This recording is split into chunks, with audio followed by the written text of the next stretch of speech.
Ciao a tutti, io sono Andrea e in questo canale torno a parlare male delle mie passioni. Che bello, è passato tipo un anno. Lo so, mi sono assentato per molto tempo, però mi sono laureato nel frattempo, ci sono stati un po' di cambiamenti nella mia vita e eccomi di nuovo qui con potenti mezzi. Ciao Emiliano! Esatto, perché la location è sempre la stessa, ma questa volta abbiamo una telecamera professionale, un videomaker barra montatore. Questa non la rifacciamo. Questa l'ho fatto apposta, volevo lasciarlo. E il bianco, ragazzi, c'è il bianco così mi vedete molto meglio. Volevo ripartire a settembre, solamente appunto la mia routine ha preso delle svolte inaspettate, positive per fortuna, però anno nuovo, video nuovi, cercherò di pubblicare con una nuova regolarità, sto continuando comunque a scrivere come ho già annunciato nei posti precedenti, quindi iniziamo questo nuovo ciclo di video con una domanda. Vi è mai capitato di trovare dei dinosauri in un quadro rinascimentale? No, sul serio, perché sembra che in un quadro del 1562 firmato da Peter Bruegel il Vecchio appaiano proprio dei dinosauri non aviani. Per esattezza si tratterebbe di sauropodi, per intenderci quei dinosauri dal collo lungo erbivori come il brontosauro. La cosa più assurda è che nel 1562 l'idea di dinosauro ancora non esisteva e il termine verrà coniato nel 1842 dal paleontologo Richard Owen. Quindi la domanda da farci è: com'è possibile che un pittore fiammingo del Cinquecento fosse a conoscenza di animali vissuti molti milioni d'anni prima? È solo un caso oppure c'è qualche mistero nascosto nei dettagli del quadro? Questo è quello che cercheremo di capire in questo video. Sigla.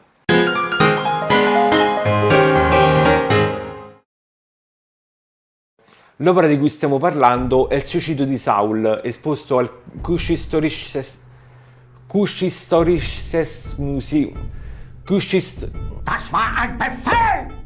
Kunsthistorisches Museum di Vienna. Ma perché hai deciso come fare la storia dell'arte?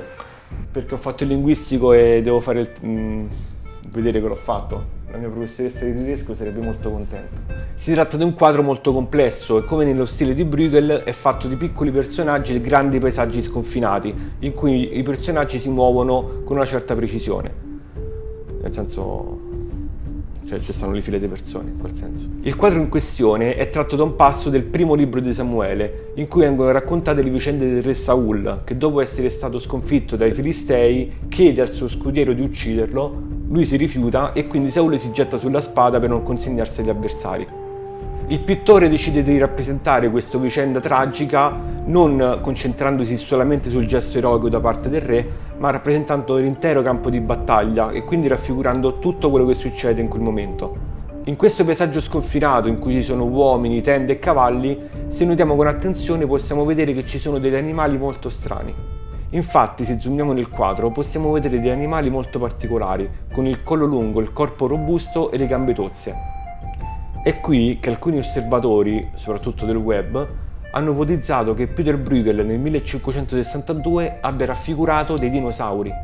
Infatti c'è da dire che le somiglianze ci sono tutte: il collo lungo, il corpo è tozzo, la testa è piccola, si direbbe un vero sauropode. Allora ci dobbiamo chiedere: ma com'è possibile che i dinosauri appaiono in un quadro del 1500 quando il termine verrà coniato solo 3 secoli dopo? Com'è possibile che un pittore fiammingo del 1500 abbia rappresentato dei dinosauri 3 secoli prima che Richard Owen nel 1842 li classificasse entro una nuova specie? Il termine dinosauri infatti stava a significare lucertola terribilmente grande, ma questa è un'altra storia. La spiegazione più logica è una sola e anche molto affascinante da un punto di vista culturale. Infatti quelli non sarebbero dinosauri, bensì cammelli. Ma come cammelli? Ma come cammelli? I cammelli mica sono fatti così. Sì, è vero, ma analizziamo la cosa per gradi. Per prima cosa c'è da dire che Bruegel non ha mai visto un cammello dal vivo e per un pittore fiammingo dell'epoca la conoscenza diretta di animali esotici era pressoché impossibile. Questo ovviamente a meno che il pittore non fosse andato direttamente nella zona in cui abita quell'animale, in questo caso in Africa. Quindi l'unico modo per entrare in contatto con questi animali erano i racconti fatti dai viaggiatori o comunque dai gabbisti di prima persona, oppure andare a vedere le miniature e quindi fare una descrizione di seconda mano, mettiamola così. Ecco, se sfogliate i bestiari medievali capite benissimo di cosa sto parlando, si lavorava molto di fantasia. Inoltre nel Cinquecento iniziano a diffondersi in Europa le Wunderkammer, cioè le camere delle meraviglie, dove studiosi, principi o comunque persone facoltose esponevano tutto quello che proveniva dalle terre lontane, quindi frammenti di ossa, resti animali o piante e tutto quello che poteva sembrare esotico. Però ovviamente a tutto questo non veniva data una spiegazione scientifica e quindi venivano date le interpretazioni più fantasiose.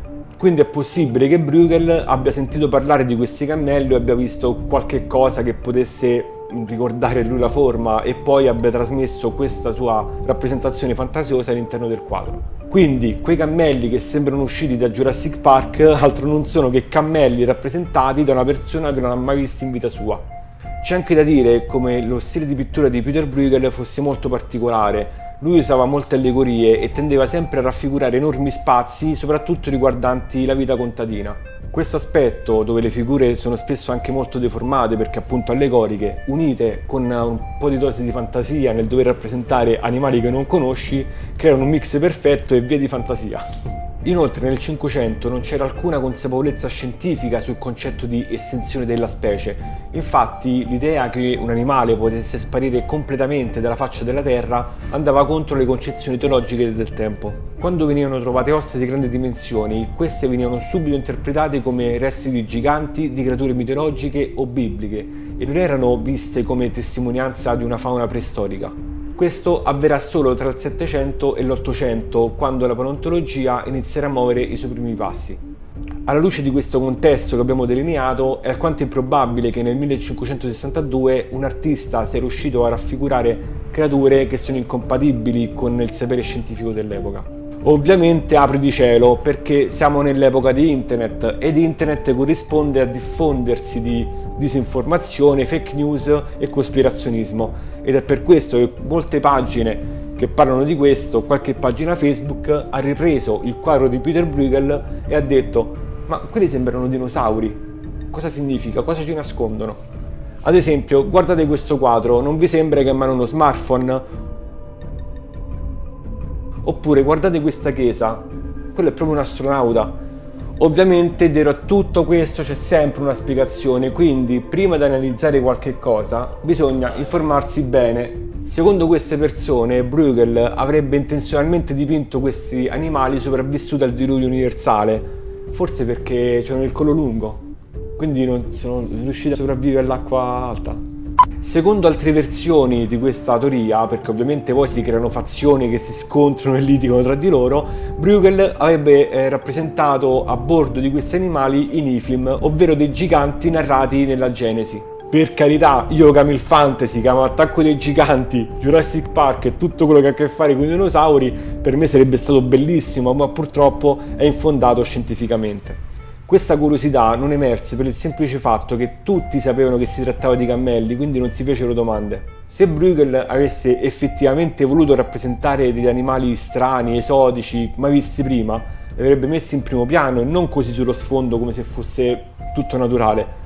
E poi, perché questi animali non sono presenti nei pittori contemporanei a Bruegel? C'è qualcosa che non torna, no? Se qualcuno scopre che sono esistiti animali così grandi, lo avrebbero fatto tutti all'epoca. Invece pare che solo Bruegel fosse interessato, non si sa perché.